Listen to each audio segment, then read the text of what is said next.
ദിവ്യാത്മാക്കൾക്കെല്ലാം വിനീതമായ നമസ്കാരം. നമ്മൾ സുഖത്തിനായി ഓരോ സ്ഥലങ്ങളിലും അലഞ്ഞുകൊണ്ടേയിരിക്കുന്നു. അലഞ്ഞ് ശീലമായപ്പോൾ അലച്ചിൽ തന്നെ ഒരു സുഖമായി തോന്നി. പിന്നെ അലയാതിരിക്കുന്നതാണ് ദുഃഖം. അങ്ങനെ മനസ്സ് നമ്മെ ഭ്രമിപ്പിച്ചുകൊണ്ടേയിരിക്കുന്നു. എന്താണ് സുഖമെന്നും എവിടെ നിന്നാണ് സുഖം കിട്ടുന്നതെന്നും അതെവിടെ തിരഞ്ഞാലാണ് കിട്ടുക എന്നും അറിയാതെ മനുഷ്യർ മാത്രമല്ല സർവചരാചരങ്ങളും അലഞ്ഞുകൊണ്ടേയിരിക്കുന്നു. തനിക്കു സുഖമെന്തെന്നും എവിടെ കിട്ടുമെന്നതും അറിഞ്ഞിടാതെ മർത്യന്മാർ പരക്കം പാഞ്ഞിടുന്നു. എത്ര വലിയ സത്യമാണ് ഇതിലൂടെ അനാവരണം ചെയ്തു തരുന്നത്. തനിക്ക് സുഖമെന്തെന്നും, ഓരോരുത്തർക്കും ഓരോരിലാണ് സുഖം. അതെവിടെ നിന്ന് കിട്ടും? തനിക്കിഷ്ടപ്പെട്ട വസ്തു എവിടെയാണുള്ളത്? എന്നാൽ ആ ഇഷ്ടപ്പെട്ട വസ്തു കിട്ടിയാൽ തനിക്ക് സുഖമാണോ? അതും അല്പസമയത്തേക്ക് മാത്രമേ ആ സുഖം നിലനിൽക്കുന്നുള്ളൂ. അപ്പോൾ ആ സുഖം എങ്ങനെ വന്നു? എവിടെ നിന്ന് വന്നു? ആ സുഖം വാസ്തവത്തിൽ ആ വസ്തു തന്നതല്ല. തനിക്കിഷ്ടപ്പെട്ട വസ്തു കിട്ടിയപ്പോൾ തൻ്റെ മനസ്സൊന്ന് അടങ്ങി. ആ മനസ്സിൻ്റെ അടക്കമാണ് സുഖമായി തോന്നിയത്. മനസ്വസ്ഥതൈവാനന്ദ. മനസ്സ് സ്വസ്ഥമായാൽ പരമമായ ആനന്ദമാണ് നമുക്കെല്ലാവർക്കും അനുഭവമാവുക എന്ന സത്യം നാം മനസ്സിലാക്കിയാൽ നമ്മൾ ആദ്യം നമ്മുടെ മനസ്സിനെയാണ് മെരുക്കേണ്ടതും ആ മനസ്സിനെ ഒന്ന് സ്വാധീനിക്കാനാണ് ശ്രമിക്കേണ്ടത്. ലോകം മുഴുവൻ വാരിക്കൂട്ടിയാലും ലോകത്തിലെ സർവ്വ വസ്തുക്കളും തൻ്റേതാക്കിയാലും സ്വസ്ഥത നമുക്ക് കണി കാണാൻ പോലും കിട്ടുകയില്ല. എന്നാൽ മനസ്സ് സ്വസ്ഥമായി കഴിഞ്ഞാൽ ഈ വസ്തുവിൽ നിന്ന് കിട്ടുന്ന സുഖത്തിൻ്റെ കോടി മടങ്ങ് ആനന്ദം നമുക്ക് അനുഭവിക്കാൻ കഴിയും. ഈ പരമസത്യം അറിഞ്ഞവർക്ക്, മനസ്സിനെ ഒന്ന് അടക്കാൻ ശീലിച്ചവർക്ക്, മനസ്സ് സ്വസ്ഥമായവർക്ക് ആനന്ദത്തിനായി അല്ലെങ്കിൽ സുഖത്തിനായി ഒരു വസ്തുവിൻ്റെയും ആവശ്യമില്ല. മനസ്സിനെ അടക്കി മെരുക്കിയെടുത്ത് അത് ആത്മോന്മുഖമായി തിരിച്ച ആളുകൾക്ക് ഈ ലോകത്തിലെ ഒരു വസ്തുവും സുഖത്തിനായി വേണ്ട.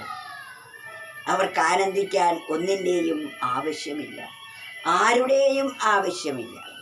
ഒരാളിൽ നിന്ന് കിട്ടുന്നതിൻ്റെ എത്രയോ കോടി മടങ്ങ് പരമാനന്ദം, സംതൃപ്തി, സന്തോഷം, പൂർണ്ണത തന്നിലെ മനസ്സടങ്ങുമ്പോൾ തൻ്റെ അന്തരാത്മാവിൽ നിന്നും തനിക്ക് അനുഭവപ്പെടാൻ തുടങ്ങുന്നു. ഇതാണ് പരമസത്യം. ഈ സത്യം എല്ലാവർക്കും അറിയുകയില്ല. മാത്രമല്ല, ഇത് പറഞ്ഞാൽ എല്ലാവരും ഉൾക്കൊള്ളുകയുമില്ല. ഇതെല്ലാവർക്കും ഒട്ട് മനസ്സിലാവുകയുമില്ല. അതിനാൽ ഏതൊരു വ്യക്തിക്കാണോ ഈ പരമസത്യം ബോധിക്കാൻ കഴിയുന്നത്, ഈ പരമരഹസ്യം ബോധിക്കാൻ കഴിയുന്നത്, അവർ സുഹൃതികളാണ്.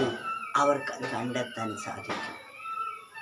അതാണ് തനിക്കോ സുഖമെന്തെന്നും എവിടെ കിട്ടുമെന്നതും അറിഞ്ഞിടാതെ മർത്യന്മാർ പരക്കം പാഞ്ഞിടുന്നു. ഓരോ മനുഷ്യനും പാഞ്ഞുകൊണ്ടിരിക്കുകയാണ്. ഇന്നും ഇപ്പോഴും അലഞ്ഞുകൊണ്ടിരിക്കുന്നു ലോകം മുഴുവൻ തനിക്ക് സ്വാധീനമായാലും ആ സ്വസ്ഥതയൊട്ട് കിട്ടുകയുമില്ല. എന്നാൽ ഒരു വൃക്ഷം വളരണമെങ്കിൽ അതിൻ്റെ വേരിൽ വളവും വെള്ളവും വിട്ടുകൊടുത്താൽ അത് എല്ലായിടത്തേക്കും എത്തുന്നത് പോലെ ഇതിനെല്ലാം കാരണം നമ്മുടെ മനസ്സാണ്. ഈ ലോകവസ്തുക്കളിൽ സുഖം അലയുന്നത് നമ്മുടെ മനസ്സ് തന്നെയാണ്. ആ മനസ്സാകുന്ന വേരിലാണ് വെള്ളം വിട്ട് കൊടുക്കേണ്ടത്. ആ മനസ്സിനെയാണ് നാം മെരുക്കിയെടുക്കേണ്ടത്. മനസ്സ് സ്വാധീനമായാൽ മനസ്സ് തൻ്റെ ഉൽപ്പത്തി സ്ഥാനമായിരിക്കുന്ന ബോധത്തിലേക്കും ബോധമുണ്ടായ പരമാത്മാവിലേക്കും തിരിയുന്നു. മനസ്സ് ബുദ്ധിയോട് ചേർന്ന് ബുദ്ധിയും മനസ്സും ഒന്നായ ശേഷം ആ പരമാത്മാവിൽ ലയം പ്രാപിക്കുമ്പോൾ താൻ അതിൽ നിന്ന് വേറെയല്ല, അളവില്ലാത്ത ആനന്ദത്തിൻ്റെ ഉടമയാണ് നാം ഓരോരുത്തരും. നമ്മൾ ഓരോരുത്തരും സുരക്ഷിതരാണ്. ആരും നമ്മെ രക്ഷിക്കേണ്ടതായിട്ടില്ല.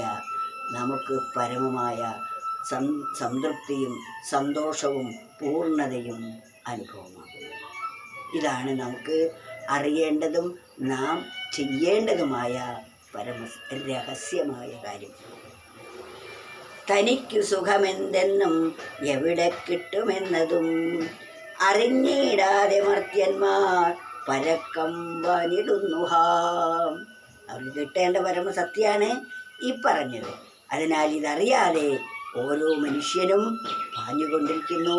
നമ്മൾ ഒരിക്കലും ആ പാച്ചിൽ നിർത്തി അത് പായാതിരിക്കുക, ഒരിക്കലും പായാതിരിക്കുക. പാച്ചിൽ നിർത്തുമ്പോൾ നാം പരമസുഖത്തിൻ്റെ ഉറവിടമായി നമുക്ക് അനുഭവമാകും. ഇതാണ് ജീവിതത്തിൽ നാം ഗ്രഹിക്കേണ്ട പരമസത്യം. തനിക്ക് സുഖമെന്തെന്നും എവിടെ കിട്ടുമെന്നതും അറിഞ്ഞുകൂടാതെ മർത്യന്മാർ പരക്കം വാങ്ങിടുന്നുഹാം.